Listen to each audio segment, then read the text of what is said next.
Okay, let's just dive right into this. Imagine a global pandemic hits. Supply chains are breaking, panic is setting in. How does a government actually keep essential goods on the shelves? Today, we are breaking down a law that was born directly out of that very crisis, the Punjab Prevention of Hoarding Act of 2020. And trust me, it's a fascinating look at emergency lawmaking in real time. You know, the law itself tells you exactly why it exists. This quote, right from its preamble, is incredibly powerful. It's not just saying hoarding is bad. It says it creates problems in geometric progression. Think about that. It means the bad stuff doesn't just add up, it multiplies, it spirals, hurting everyone, especially when we're already at our most vulnerable. So that really is the core challenge, isn't it? When fear makes some people stockpile, how do you protect everyone else? How do you make sure people can get the basics? This is the exact question the Punjab government was trying to answer with this act. To tackle a problem, you have to define it first. So the most important part of this law, right at the beginning, is spelling out precisely what counts as illegal hoarding. Let's see how they did it. Now, what's really interesting here is that this isn't just one simple definition. The law creates this kind of two-pronged approach, right? It's designed to catch different kinds of behavior that all lead to the same result: empty shelves for you and me. And this slide just lays it out perfectly. On one hand, you've got the obvious one. The government sets a limit, and if a dealer has more than that limit, boom, that's hoarding. Simple enough. But the second condition, that's the clever part. A dealer could be totally within the legal limit, but if they're just sitting on that stock and refusing to sell it when people want to buy it, the law says that is also hoarding. It's a genius way to stop people from creating artificial scarcity. So what kind of stuff are we actually talking about here? Well, the act is super specific. It lists 41 different items. And it starts with the things you would absolutely expect to see on a list drawn up during the COVID-19 pandemic. Yeah, no surprises here, right? The list kicks off with the very things that were vanishing from shelves all over the world. PPE like masks and sanitizers. And of course, absolute food staples like wheat flour. This was the frontline response to the immediate panic. But here's the thing. The list doesn't just stop there. As you dig into the fine print of the act, you start finding items that might make you kind of scratch your head and wonder, wait, why is that on the list? And here are just a few of them: caustic soda, cottonseed, even cement.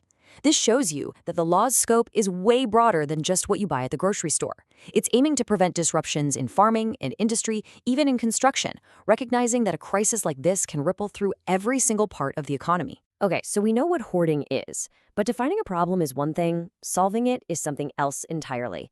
A law is only as strong as its enforcement. It's only got as much bite as you give it. So let's see how this act gives the authorities some serious teeth. The whole enforcement system really hinges on one key person, the officer, which the law basically says is the deputy commissioner. And this person is given a huge amount of power to move fast and be decisive.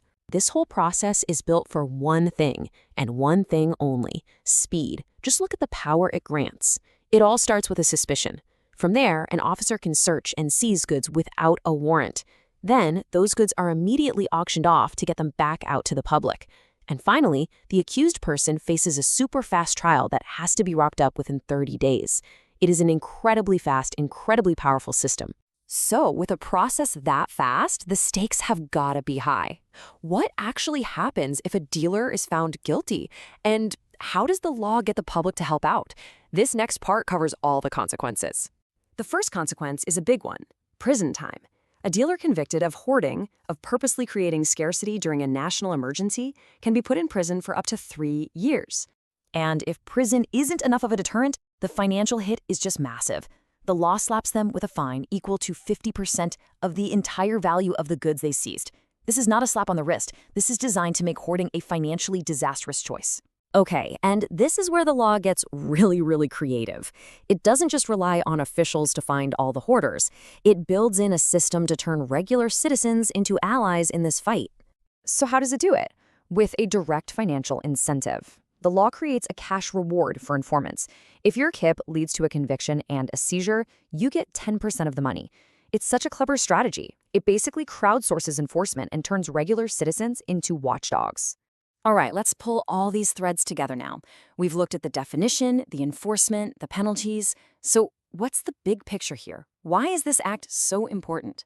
So when you boil it all down, the key takeaways are pretty clear. This law was a direct reaction to a global emergency. It's all about speed and power, giving officials tools like warrantless searches and rapid trials.